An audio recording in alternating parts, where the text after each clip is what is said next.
Hi friends, welcome back to my channel. ఈరోజు lunch టైంకి రండి ఇక్కడ చూద్దాం. క్యాప్సికమ్ మసాలాకి 1/2 kg క్యాప్సికమ్ తీసుకున్నాను. ఉల్లిపాయ, టమాటా, కరివేపాకు, పచ్చిమిర్చి, చెక్క, లవంగ, ఇలాచీ, సాజీరా, కొంచెం కొబ్బరి పొడి, చిన్నమెంత, కొన్ని పల్లీలు కూడా రెడీ చేసి పెట్టానండి. ఇది జస్ట్ సింపుల్ ప్రాసెసే అండి, టకటక అయిపోతుంది. బాండీ పెట్టుకొని మనం ఇందులో కొద్దిగా ఆయిల్ వేసుకుందాం. ఇందులో కొద్దిగా ఆయిల్ వేసుకున్న తర్వాత ఆయిల్ హీట్ ఎక్కిన తర్వాత మనం ఇవన్నీ కొంచెం పచ్చి వాసన పోయే వరకు వేయించేసుకోవడమే. చెక్క, ఇది కూడా కొబ్బరి పొడి అయితే వద్దండి, ఎందుకంటే ఆల్రెడీ మిక్సీ పట్టి ఉంది కాబట్టి ఇది కొంచెం పచ్చి వాసన పోయే వరకు ఉల్లిపాయ, టమాటా, పచ్చిమిర్చి ఇవి పచ్చి వాసన పోయే వరకు మనం మంచిగా నూనెలో కొద్దిగా ఫ్రై చేసుకోవాలి.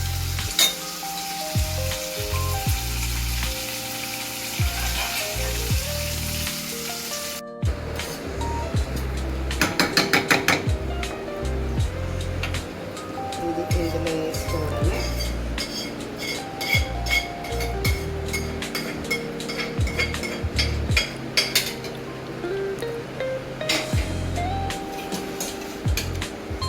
ఇందులోనే మనం కొద్దిగా కారం,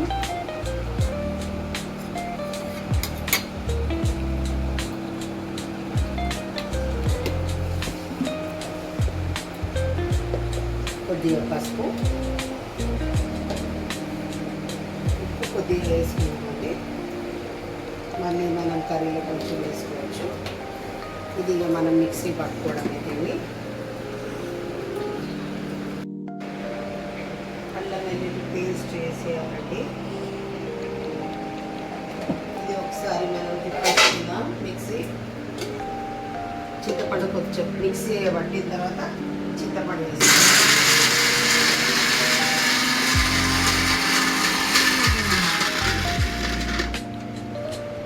ఇప్పుడు కొద్దిగా చింతపండు కూడా వేసేసుకున్నామండి.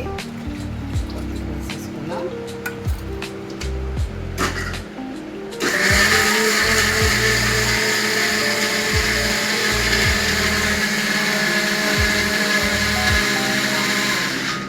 కొద్దిగా వాటర్ తీసుకొని వాటర్ కలిపి పూర్తిగా స్మాష్ చేసేసామండి.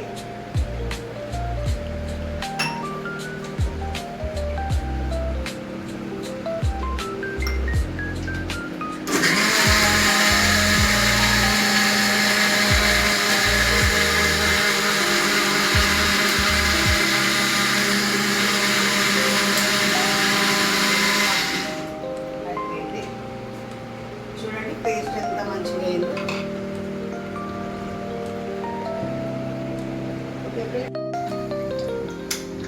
బాండీ పెట్టుకున్నాం. 1 స్పూన్ ఆయిల్ వేసేసుకున్నాం. ఇందులో ఆయిల్ హీట్ ఎక్కిన తర్వాత కొద్దిగా జీలకర్ర, చిటికెడు జీలకర్ర వేసుకున్న వెంటనే స్టవ్ సిమ్లో పెట్టుకొని క్యాప్సికమ్ వేసేసుకోవాలి.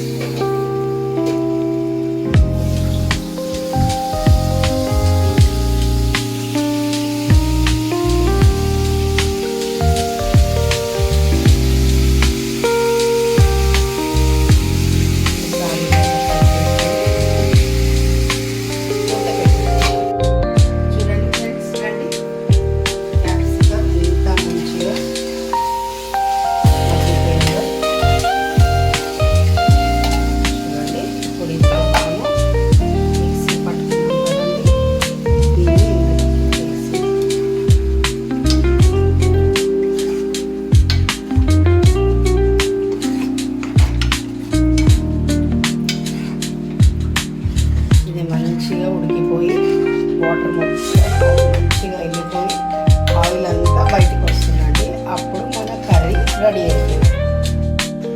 చూడండి ఫ్రెండ్స్, ఫైనల్గా మనము చిన్నమెంత ఫ్రెష్గా ఉందో దీన్ని ఇలా వేసేసుకోవడమే. వేసుకుంటే చాలా బాగుంటుంది. చిన్నమెంతము మీరు ఎందులోనైనా, నాన్ వెజ్లో అయినా, ఎందులోనైనా వాడుకోవచ్చు.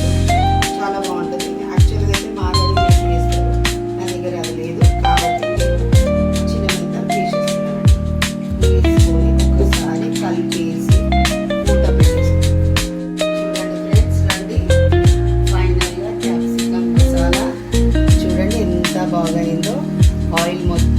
రిలీజ్ చేసేసి చూడండి, ఆయిల్ మొత్తం బయటకు వచ్చింది. Okay friends, bye.